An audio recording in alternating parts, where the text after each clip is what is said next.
इश्क नहीं आसा, बस इतना समझ लीजिए, एक आग का दरिया है और डूब के जाना है। जी हाँ, नमस्कार, मैं हूँ आशा राय और आप देख रहे हैं माई पीडीए समाचार। भारत में विवाह केवल दो व्यक्तियों का निजी फैसला नहीं, बल्कि एक सामाजिक, पारिवारिक और सांस्कृतिक संस्था माना जाता रहा है। लेकिन समय के साथ जब युवा पीढ़ी ने लव मैरिज को अपनाया, तो यह व्यक्तिगत स्वतंत्रता और अपनी पसंद से जीवन साथी चुनने का प्रतीक बन गई।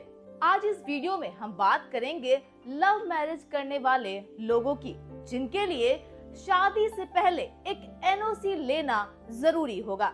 जी हाँ, गुजरात में सरकार ने एक प्रस्तावित नियम को लेकर बहस शुरू कर दी है। यह नया प्रस्ताव लव मैरिज करने वाले कपल से जुड़ा है।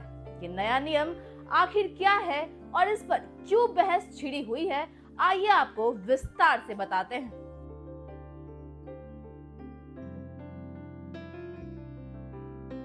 दरअसल गुजरात में लव मैरिज के रजिस्ट्रेशन यानी पंजीकरण को लेकर एक नया नियम लाने का ऐलान किया गया है। इस प्रस्ताव के तहत माता पिता की सहमति से की गई लव मैरिज को ही वैध माना जाएगा। अगर कोई जोड़ा घर से भागकर माता पिता की मर्जी के खिलाफ शादी करता है, तो उसकी शादी को अवैध माना जाएगा और उसका रजिस्ट्रेशन नहीं हो पाएगा। इतना ही नहीं, जिन युवाओं ने घर से भागकर शादी की है, उनके माता पिता को एक नोटिस भेजा जाएगा। यदि नोटिस के जवाब में माता पिता शादी पर सहमति जताते हैं, तभी पंजीकरण की अनुमति दी जाएगी। जी हाँ, नए प्रस्तावित नियमों के अनुसार यदि कोई जोड़ा घर से भागकर शादी करता है और उसके पंजीकरण के लिए आवेदन देता है, तो रजिस्ट्रार कार्यालय सबसे पहले उनके माता पिता को नोटिस जारी करेगा।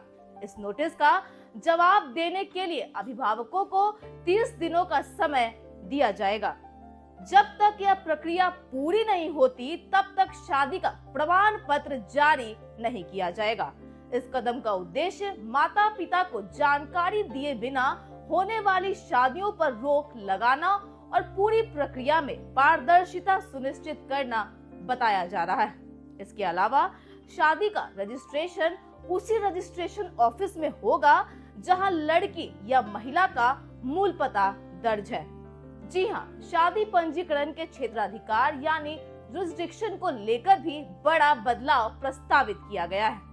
अभी तक जोड़े किसी भी जिले में जाकर शादी का पंजीकरण करा लेते थे, लेकिन नए नियम के तहत शादी का पंजीकरण उसी क्षेत्र के कार्यालय में अनिवार्य होगा जहां लड़की महिला के आधार कार्ड में दर्ज स्थायी पता होगा। माना जा रहा है कि इससे लड़की के परिवार को जानकारी दिए बिना किसी दूसरे जिले में गुप्त रूप से कराए जाने वाले रजिस्ट्रेशन पर रोक लगेगी। यानी सीधे शब्दों में कहे तो इस प्रस्ताव का मतलब है कि लव मैरिज के लिए माता पिता की एनओसी यानी नो ऑब्जेक्शन सर्टिफिकेट अनिवार्य होगी। इस प्रस्ताव को लेकर राय बटी हुई है। कुछ लोगों का मानना है कि इससे कथित लव जिहाद जैसे मामलों पर रोक लगाने में मदद मिलेगी, तो वहीं दूसरा वर्ग कहता है कि ऐसे नियम प्यार और व्यक्तिगत आजादी को बंदिशों में जकड़ लेंगे। फिलहाल गुजरात में यह सिर्फ एक प्रस्ताव है, लेकिन आप सभी दर्शकों को बता दें कि दुनिया के कई देशों में लव मैरिज को लेकर पहले से ही कड़े नियम मौजूद हैं। जी हाँ, सऊदी अरब में लव मैरिज पर कानूनी रोक तो नहीं है, लेकिन परिवार की मर्जी के बिना की गई शादी को सामाजिक स्वीकृति नहीं मिलती। तो वहीं उत्तर कोरिया में यदि माता पिता आपत्ति दर्ज कराते हैं, तो लव मैरिज को अनुशासनहीनता माना जाता है और सजा भी दी जा सकती है। इजराइल में लव मैरिज की अनुमति है, लेकिन अपने समुदाय से बाहर जाकर शादी करने की इजाजत नहीं है।